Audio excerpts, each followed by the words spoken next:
to say. We're so excited to have Julie here, and this series on ICE is really important and been very well attended because people, you all know just how important it is. There are a lot of other events going on too that I just want to make a quick mention, especially we do have somebody who's going to tape this, and so this is going to be on the Western New York Peace Center YouTube channel, so that people, if you have friends who weren't able to make it or people who are nervous to come, you can spread the word that it will be on the Western New York Peace Center YouTube channel. Meanwhile, we do have on October 3rd, there's going to be a gathering solidarity for Gaza. It's 3:30 in Niagara Square. That's Friday, October 3rd. There's also going to be a No Kings rally that will be October 18th. That's a Saturday at 11 o'clock. I think a lot of you know about that. And then there's going to be another rally on October 4th. It's Chrissy defending, what is it? Democracy How To. Democracy How To, thank you. Democracy How To, which will be a little more local focus, and the No Kings will be a little more general national focus. But the 4th is at 11 a.m. also in Niagara Square. So all three of those are in Niagara Square. If you don't remember, just go to wnypeace.org, and we're all in this together. So it's great to be here. Oh, and don't forget our annual dinner where we're going to have a panel of 4 really exciting people that you'll want to hear, including Dr. Shyam Sri Ram from Canisius here, and Craig McIver, just a wonderful friend, Franchelle Parker, and Shannon Seneca. So there's lots going on, and we're grateful that we're all working on it together. Thanks so much. Okay. Yeah, so we don't normally give a long introduction to speakers. We just let them explain what they have. But in this case, Julie Kruger, in case she forgets to mention that she is an alumnus of Canisius. So,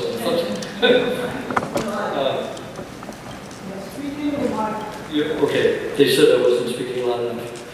But that's all right. So now you know you have to speak into the mic. So thank you very much.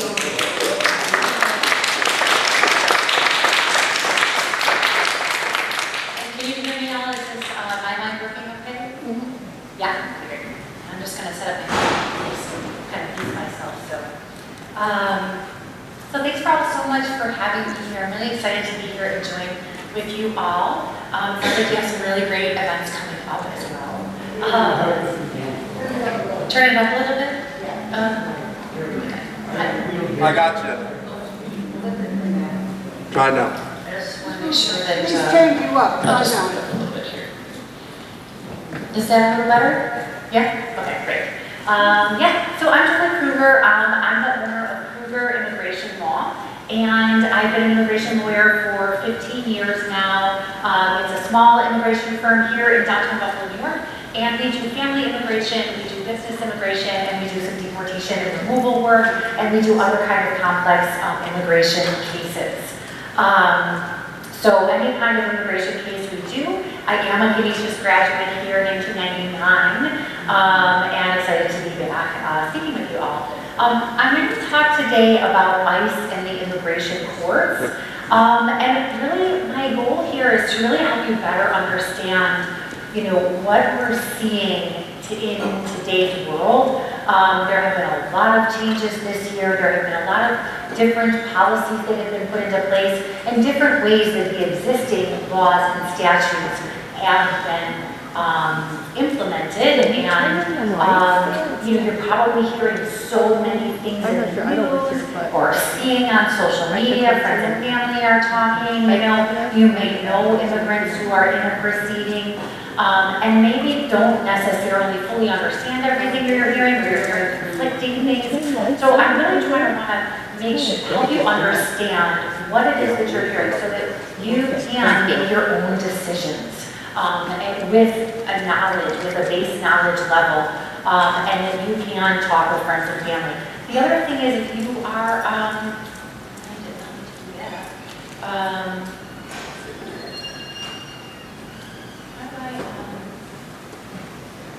how do we go back to the slideshow? Did you do that? Yeah. Okay. The other thing is if someone comes and talks to you about their immigration case, right? I want you to have a basic understanding of what like the consequences might be for that person and when to reach out and they need help, right? And what are the potential things that could happen? And again, you're not going to walk away 100% understanding immigration. It's this big, huge topic, right? So you're just going to be able to feel red flags in your mind when you hear either misinformation or again, someone's talking about their case and you're, ooh, wait a minute, that's a red flag right there. We need to get some help. So that's kind of my goal tonight. And I'm going to have time for questions at the end as well. So just in general, we're going to go over the basics. We're going to talk about ICE tonight, what ICE officers can legally do, what a workplace raid is, what ICE detentions are and the changes that we've seen this year in ICE detentions. And then we're going to talk about the immigration court and kind of explaining what the immigration court process is, what happens in the basic proceeding, what the kind of looking at some of the data of the immigration court and what's going on right now, and who's getting detained, who's getting placed into deportation proceedings, who's getting ordered deported, how you can go and actually observe immigration court, and again, just those 2025 major changes that we're hearing. And I want to start with a question that I get a lot and that I feel like I hear a lot. Is like, why can't people just come to the U.S. the right way? Why don't they just do it legally, right? And so the right way or available legal paths really is based on either family or work. Those are the main ways that people can come to the United States. And so family-based immigration is limited. The only people that can sponsor a family-based immigration case are spouses can sponsor each other, parents can sponsor their children, children who are over 21 and are U.S. citizens can sponsor their parents. So sometimes when we hear things in the news about, when we hear anchor baby kind of talk, that it's such a long game, it's really not a great plan, right? Like, it's, you're gonna have a baby 21 years later, they might be able to do something for you. And then brothers and sisters can sponsor each other. So really limited family-based immigration set of people that can sponsor. No aunts and uncles, no grandparents, no cousins, no friends. And then there are a limited number of visas available each year for most family-based cases. So spouses, children under 21, and parents are unlimited, but every other category is limited.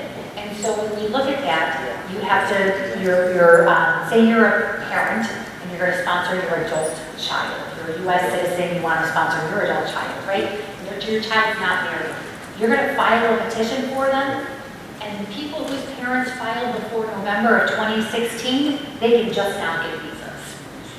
So, 9 years later is when an adult child of a U.S. citizen can actually get a visa and move to the United States and become a permanent resident. When you look at brothers and sisters, I know this is like a little small, but it's 2008 for most countries that parents who filed a petition for their adult child in 2008 can just now get a visa. If you are a citizen of Mexico, it's back to 2001. So about 24, 25 years before you might actually be able to move to the U.S. So the family-based path is super limited. Now work, we've got temporary work visas, we've got employment-based green cards. These are typically for highly skilled workers. And if we're talking bachelor's degree and higher, typically, skilled professions, people of extraordinary ability, engineers, lawyers, doctors, professors, all sorts of jobs like that, architects. There are limited categories for seasonal workers and agricultural workers. And the process of sponsoring those workers, seasonal and agricultural workers, is super, super complicated. Most immigration lawyers, including my firm, we don't handle those. And there are really limited lawyers who need to take on those cases because they're super difficult. And We're seeing this year, we're just starting to see more and more policies changing on the work visa process. So just in the last 10 days, we saw now there's going to be a new $100,000 fee on H-1B visas, which is a highly skilled work visa. So they're already super limited. There's like 65,000 each year, and then a new petition, the employer is going to have to pay a $100,000 fee to be able to bring that person in, which is just wild. The other option is an investor visa. You can create and invest a substantial amount of money in a U.S. business. There's like an E2 investor visa. You're thinking $100,000 or more. There's also an EB-5 visa. You may have heard about that, and that's where you're investing $1.5 million or more. The Trump administration has just announced a new visa that maybe you've heard about in the news, the Trump Gold Card. And here we've got the Trump Gold Card right here. And this is where you are investing $1 million into the U.S. and you can become a permanent resident.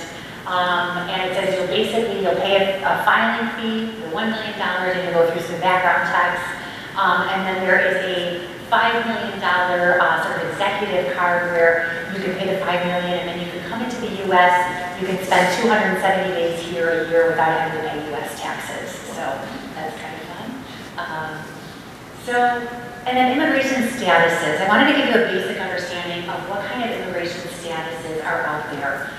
So there's U.S. citizens, and there's different ways that you could become a U.S. citizen. You could either be born on U.S. soil, or you could become U.S. citizen by blood, if your parents are U.S. citizens. Maybe you're born outside the United States, and you naturalize along with them, or they were already U.S. citizens and you became a U.S. citizen through them. There's lawful permanent residence. This is the technical term for a green card holder.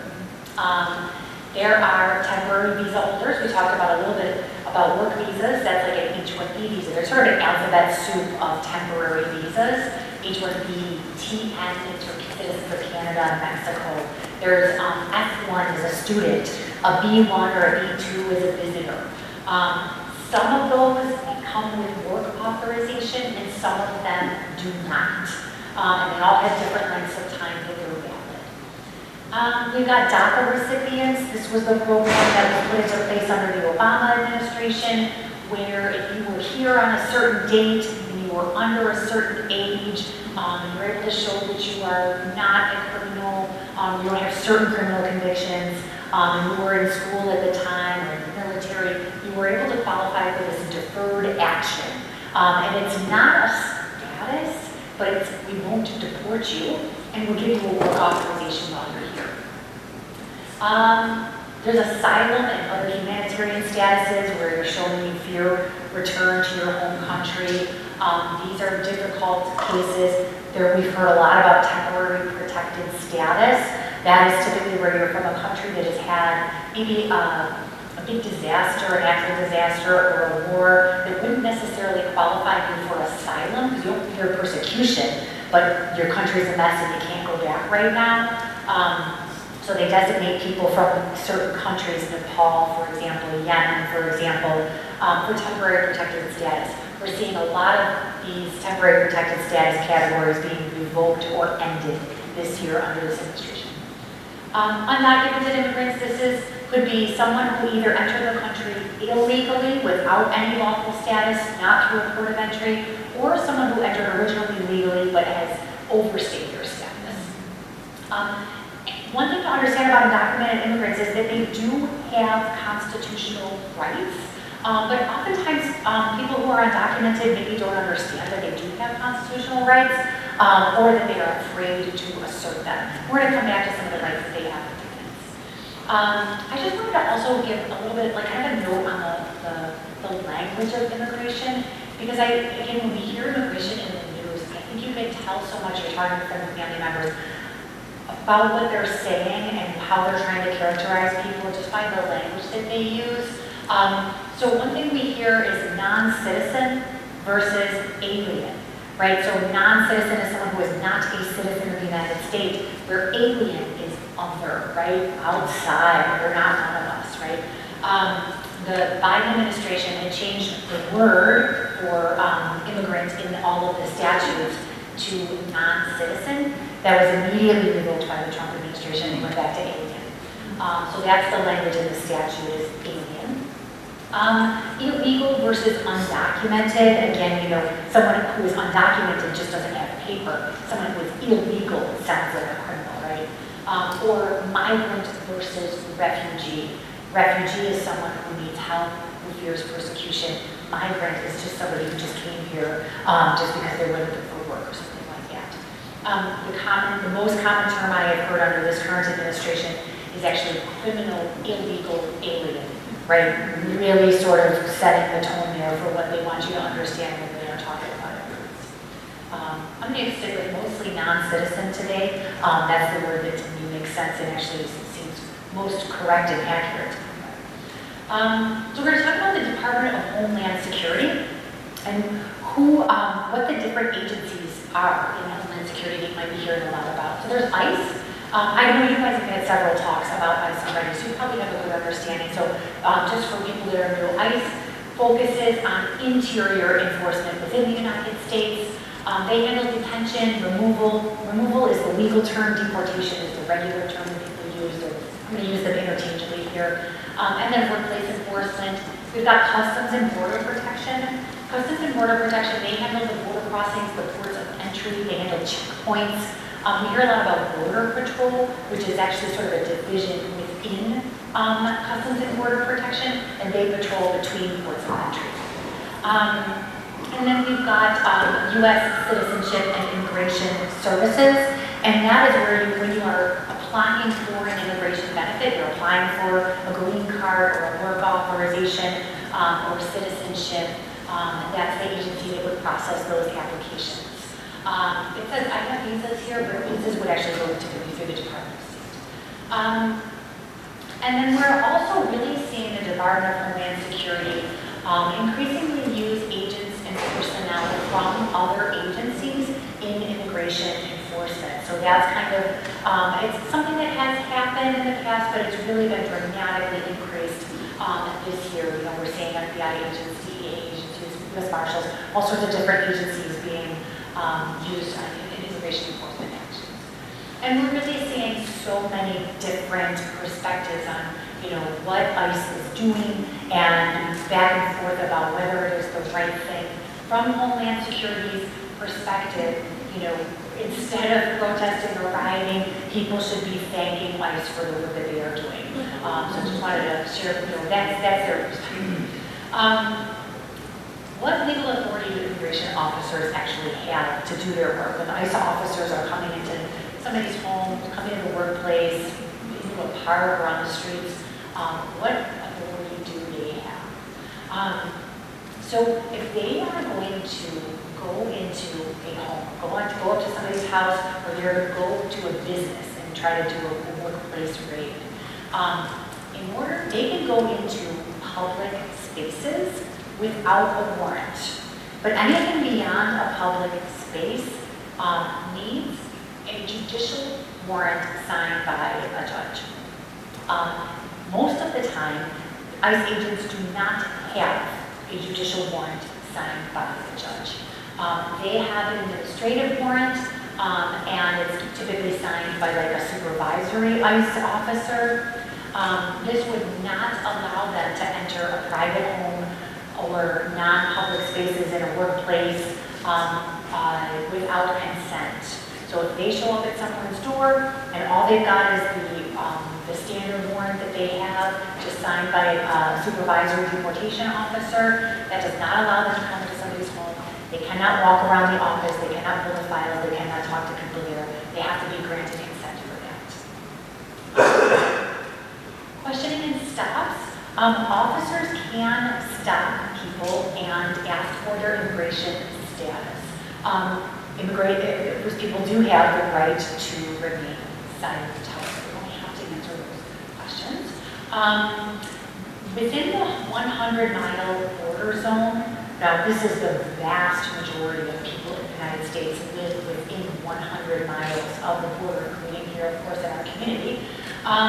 CBP can set up checkpoints But they really cannot, like there's limited things that they can do with those checkpoints without probable cause. They can question people, but they really can't go much farther than that without probable cause. And then detention. Officers can detain someone if they have a reasonable suspicion of immigration violations. But again, that person that they are detaining has constitutional rights. They can have the right to remain silent, and they have the right to an attorney. More recently, just this month, we've seen the Supreme Court allow ICE officers to continue to, this is not a final decision, this is an ongoing litigation, but at least they've let this proceed so far. This is a case in LA, where they can continue to stop and question people based on 4 different factors, where it's their apparent race or ethnicity, speaking in Spanish or accented English, their presence at a location where undocumented immigrants are known to gather, and working in specific jobs like landscaping or construction. So right now, this is something that is happening. The Supreme Court has said can continue to happen while this litigation is pending, and it is litigation that again is focused on LA, but is obviously likely to involve officers around the country and in their actions and who they are stopping and detaining, and for what reason, what constitutes reasonable suspicion to them. That's just the site here where you can find more information. That's SCOTUSblog.com.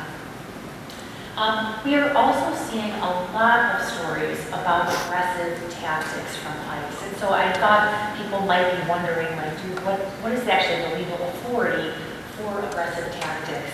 And actually, this is for one of the first times we've seen recently an ICE officer relieved of duty after an aggressive action. So I was glad to see that there were consequences for something that went too far.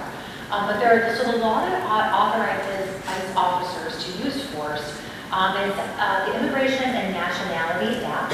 That's where the immigration laws are located.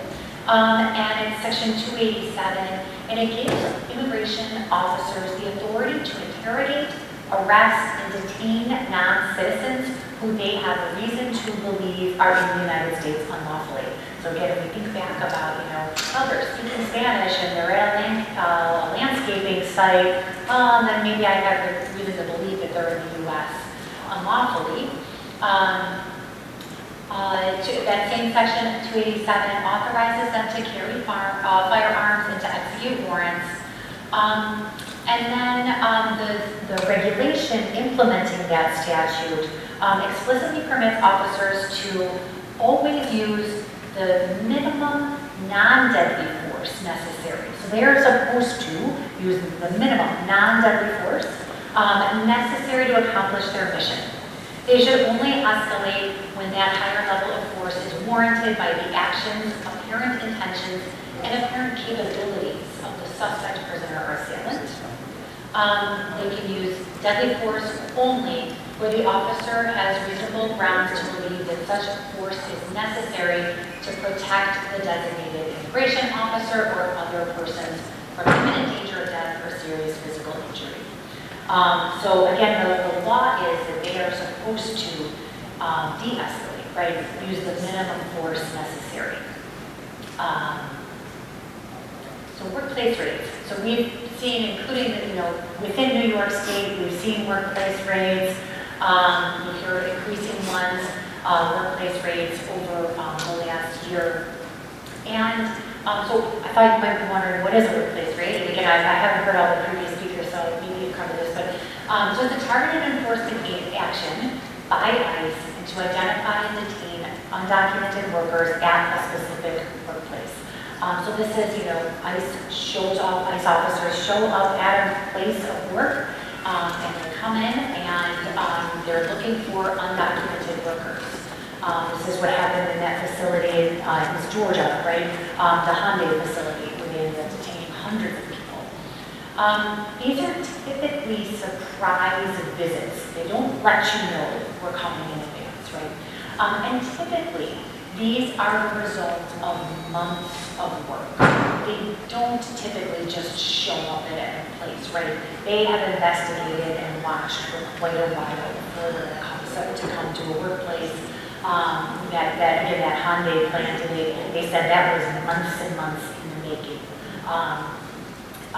to do that grade. It may include both criminal and administrative enforcement. And again, without a warrant, immigration officers can interrogate and arrest non-citizens, but they can't go into places that are not public or that the business owner doesn't grant them consent to go in. They're often preceded by maybe an anonymous tip, or it could be an I-9 audit. So again, it typically conducts surveillance. The I-9 audit is where ICE shows up and they say to the business owner, I want to see your I-9s, typically for the last 3 years. The business owner is supposed to verify the work authorization of every single person they employ. And that includes like yourself as the business owner if you are on the payroll, right? So every single person in the business must be authorized to work there.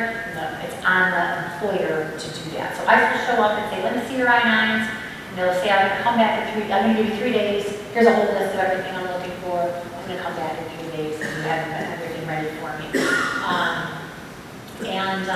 If they want to go farther than what they want, again, we talked about this earlier, they can either do a criminal search warrant or they can do the administrative search warrant. We're also seeing a lot of stories about this happening, and sometimes I see stories about the employees trying to prevent ICE officers from doing things.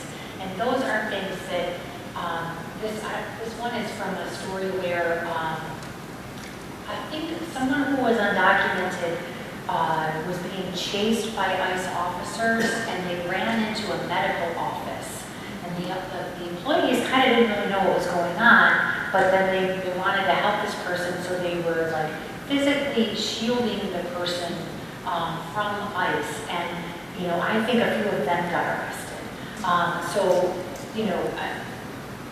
Obstructing government in that way obviously is something that is illegal and you can be arrested for, right? So for employers should be talking to their employees about this and explaining what is our policy, if ICE comes, what is the plan, come talk to the owner, you don't talk to them, you don't do that, whatever the business owner wants you to do, the business owner should be doing that. So during a raid, undocumented immigrants have constitutional rights. They have protection from unreasonable searches and seizures, our Fourth Amendment rights. They have the right to remain silent. They have the right to speak to an attorney. However, we're going to come back a little bit to this, but hearsay is admissible in immigration court. And suppression of evidence in immigration court is very, very rare. Whatever those officers are going to put in the police report, that's likely to be admitted into the court's record and be relied upon as reliable information. That kind of thing is very difficult, even if the person does remain silent. So I want to just share a little bit of the data about who gets detained. And right now, this is in detention on September 21st, 2025. We've got approximately 60,000 people in detention. The vast majority of those right now, you can see the change here from ICE, is the blue line going way up in 2025, and CBP kind of staying sort of steady-ish. So that's, I wanted to point out, all the charts here are from this fantastic website that's done by Syracuse University, and it's called the Track Report, TRAC. They have fantastic data about immigration on there and what's actually happening. So I'm going to share a bunch of it, but they update it all the time. It's typically gained through Freedom of Information Act requests, and they do a really great job of presenting it in a way that's understandable. 71.5% of the people detained right now have no criminal convictions. So much of what we hear is that the priority is criminal, illegal aliens, right? And in reality, the majority of people don't actually have criminal convictions. And sometimes I think that when they're talking about criminal, illegal aliens, it's a different definition of what criminal means, right? You might think of someone who, as a criminal, who has a criminal conviction, where I think that some people are considering anybody who has come into the United States illegally as a criminal. I'm also hearing things when they're talking about things like revoking temporary protected status for those people from countries who maybe had a war or a natural disaster and can't go back to their country. That I've heard various people from the Trump administration say things that kind of allude to the idea that they shouldn't have been allowed to come or stay on one of those programs, or people who were paroled, for example, in the last few years from Haiti, that shouldn't have happened, and that those were illegal entries. And in fact, they went through a lawful process that the United States government set out to allow them to come into the United States. So 71% no criminal convictions. This is Batavia. This is the Buffalo Federal Detention Facility in Batavia specifically. This talks about the facility operator is Akima Global Services. Their capacity is about 650 beds. And the good news is that they are not one of those facilities that is typically overcrowded. So I was really glad to see that typically there are the average daily people is 577. So the average day was about less, like 73 people than their average capacity. So that's good. So that's the Batavia facility that we have here. In July of 2025, new immigration court cases, about 70% of people were not detained and about 30% of people were detained. We're going to come back to the number of new cases that there are. But when we look at who is getting detained by country, we really see that Mexico, people from Mexico and Central America seem to be percentage of people who are detained versus not detained. They are being detained. We see Mexico specifically at 57% of people from Mexico who are being placed into a removal proceeding are being detained. So that's a really high percentage there, highest than others. Guatemala, Honduras, El Salvador are the other ones that we're seeing really high percentages of people being detained. And how do they make these decisions on who to detain and who not to detain? And the answer is we really don't know. It's very much up to the individual officer. They have a lot of discretion in who they decide to detain on any given day, and they don't usually share that information. So it seems like this is again from the track report, that depends largely on the identity of the particular ICE officer making this decision. And obviously that custody decision has major implications for that person's life. If you are detained, it's significantly difficult to get your records, right? To try to understand what's actually happening in your case. It's significantly more difficult to communicate with your family. It's significantly more difficult to hire a lawyer and fight your case. So that may, to actually challenge what's happening to you. So being detained really, really makes a huge difference in whether or not somebody's able to be successful with their immigration case. Also wanted to talk a little bit about sanctuary cities. I feel like we're hearing a ton about sanctuary cities in the news these days. But what is a sanctuary city? And a sanctuary city is like a city or a county or a state that has local policies that limit the cooperation that government entity will have with immigration authorities. So for example, local police letting ICE know, hey, we've got this person detained, they're here unlawfully, and come and get them. We're going to let you come and take them away. The Trump administration has done a whole bunch of things this year to kind of target sanctuary cities. They're, you know, from their perspective, they're saying that sanctuary cities make it more difficult, make it more likely that they're going to detain people on the streets, that they're going to do workplace raids or go to people's homes, where it would be a lot easier if they could just pick them up from the jails. So they threatened funding cuts, withholding federal grants from jurisdictions that refuse to honor ICE detainer requests. We've seen directing workplace raids and at-large arrests in sanctuary areas, and then lawsuits and pressures warning cities and states to compel cooperation with federal immigration authorities. Buffalo, New York, and Erie County are not really considered sanctuary cities. We don't have those policies where we won't share that information with us. The other thing we're seeing a lot of this year with ICE is ICE prosecuting, turning people over for our, this is more Customs and Border Protection than Department of Homeland Security, turning people over for criminal prosecutions for illegal entry. So you can see here, 2020 to 2025, right, the major change here in how many people are being referred for criminal prosecution for illegal entry, which what we also saw during the first Trump administration, that this is dramatically more, and then not so much during the Trump administration. So May 2025, we can see CBP there, and actually CBP and ICE can do this, but persons arrested is the first bars. So blue is CBP and ICE is orange. So ICE is doing the majority of arresting, but then the next bars, CBP is doing the majority of referring for criminal prosecution.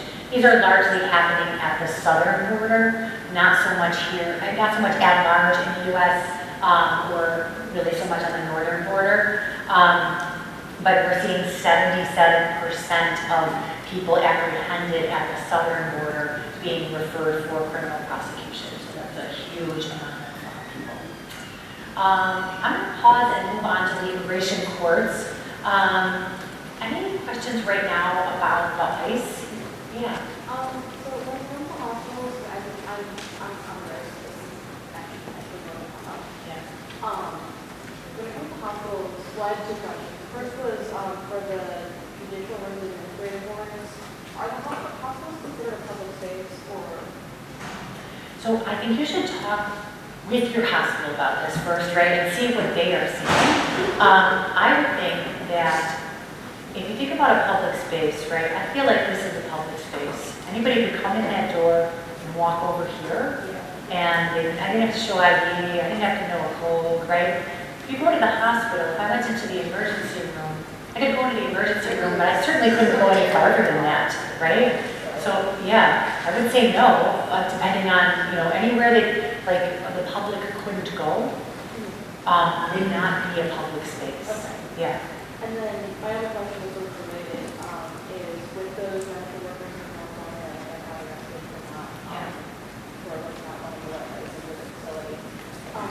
Well, so they were arrested because they were specifically interfering with an arrest, right? Not for not letting them into their office. So different. Okay.